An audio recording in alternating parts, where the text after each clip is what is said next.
कर्नाटक की कांग्रेस हुकूमत जहां अक़लियतों को हुकूक और सोशल जस्टिस देने की बात कर रही है, वहीं दूसरी जानिब हुकूमत की जानिब से ऐसे अहकामात जारी किए जा रहे हैं जिससे ऐसा महसूस किया जा रहा है कि क्या वाकई में कांग्रेस पार्टी मुसलमानों के हक़ में है। जी हाँ, यह सवाल इसलिए उठाया जा रहा है कि वज़ीर आला सिद्धरामैया ने वक्फ इमलाक को लेकर रियासत के तमाम डिप्टी कमिश्नरों और रीजनल कमिश्नरों के नाम एक फरमान जारी किया है, जिसमें यह कहा गया है कि रियासत के तमाम इलाकों में जिन अवकाफी ज़मीनों के म्यूटेशन पानी की तब्दीली के लिए वक्फ बोर्ड की जानिब से नोटिस जारी की गई है, इन तमाम नोटिसों पर कार्रवाई ना की जाए। इसके अलावा जिन किसानों की ज़मीनों के ताल्लुक़ से नोटिस जारी हो चुकी है, इस नोटिस को वापस लिया जाए।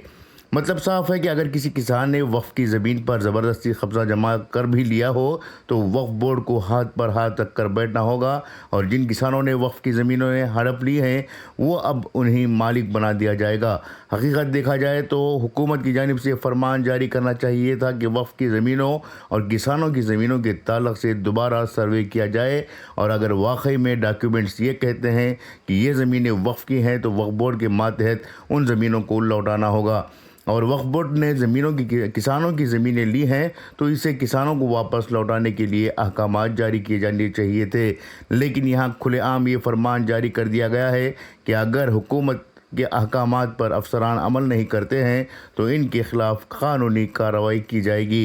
एक मज़ीद फरमान ये भी जारी किया गया है